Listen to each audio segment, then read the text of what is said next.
The Ministry of Information and Strategy, I would say, is the PR arm of the government. Its basic responsibility is to disseminate government information to the people, portray government in the right light to the people, to the governed, and they also feed the government back with the feelings of the populace towards its policies, activities, programs. I'm in charge of the Ministry of Information and Strategy. Each time the governor goes out, of course I have to be there. Anywhere he makes promises, I take my pen and paper and put them down. When we get back to the office, I remind His Excellency where we are just coming from. You told them, you promised them X, Y, Z. And immediately, even before I will go to him, he knows that before we will return to the office, he would have directed the relevant ministries or or department or agency. I promise this and that and that. Please ensure this promise is kept and carried out. So that we don't miss anything. We don't miss anything. Because we said we cannot promise everything, but we deliver on everything that we promised. When we came in, one of the things the government President Akpabio did was to declare a state of emergency in education. But when you saw the rot, it's so disgusting when you see what we met on ground. Considering the fact that Ogun State is the education capital of Nigeria. We have more schools in Nigeria and Ogun State than any other part of any other state in Nigeria, especially an institution of learning. So if this is the case, why shouldn't we, you see, place more premium on education? Not just quality, quantity, but the quality of education. And part of improving on the quality is not just about infrastructure alone, which we have done. Even the teaching staff, the academic staff. Just recently, the governor approved the employment of 5,000 teachers through the Teach program, where we bring in 5,000 both in primary, in secondary, and tertiary, and technical education. It's just to address the deficit in the teaching staff. So that's also a way of improving, showing up the quality of education that we give our children in Ogun State. And of course, it's already paying dividends, because we have also won back-to-back awards in education as governor of the year in education. And our students, I'm interested to know that they have been winning awards all over the place. As I speak with you, we have over 1,000 housing units built by this administration across all the 3 senatorial districts. That's never happened before in the history of the state since its creation. We live in an environment that if you don't blow your trumpet, nobody will blow it for you.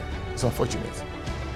But there has been a silent revolution in Ogun State since His Excellency Prince Dapo Abiodun Mefwah became the governor of the state. Precisely since May 29, 2019. And by the grace of God, by the end of this tenure, you will have seen Ogun State the way we have not seen it before, positively though. Back to back, we have won the Governor of the Year in agriculture. National bodies giving us that kind of award. And it's no fluke. It's based on what we have done. Today, as I speak, Ogun State is a leader in cassava production in Nigeria. This is not just about agriculture. It's also about empowerment for the youth. It's also about job creation. We have what we call the Anchor Borrower Scheme in partnership with the CBN, Central Bank of Nigeria, where the government gives a parcels of land out to the youth. The CBN provides funding for them to farm and provide the off-takers that will take whatever is the outcome of their farming, the product or the produce. There's something called OGS. That is Ogun Youth Empowerment Scheme. The government ingeniously created that to engage about 5,000 of our youths, 250 each of the 20 local governments, bring them together and make it 5,000. What are we doing with them? It's like job placement. They go and learn whatever trade they want to learn. We put them there. They stay there through the duration of the apprenticeship. The government pays them a stipend during that period. When they graduate, we assist them to set up their business. 5,000. Not just in housing, not just in roads, in agriculture, social welfare, youth empowerment, infrastructure. Those are the 5 pillars upon which our programs are built in Ogun State. I in Ishaya stands for infrastructure. S, social welfare and well-being. E for education. Y for youth empowerment, and A for agriculture. That's Ishaya. Every strata of society has been taken care of in this administration. And the feedback we get from them is that, Governor Dapo Abiodun, you are doing well. Governor Dapo Abiodun, God bless you. Governor Dapo Abiodun, we are behind you. We want you to remain here and take another term. That's the feedback we have been getting. I'm really grateful for the governor for what he did for us, because we didn't expect this. We didn't expect it at all.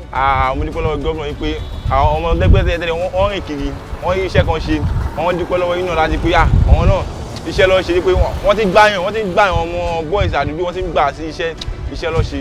A dúpẹ́ lọ́wọ́ wọn pé Ọlọ́run á fún wọn ṣe o. As you can see, we have been enjoying it, despite that the road has not been completed. So it's a very good one. It's a good work. In fact, we expect more. His Excellency Prince Dapo Abiodun, the governor of Ogun State, used to say, of course, we know it ourselves, that his administration is a promise-keeping administration.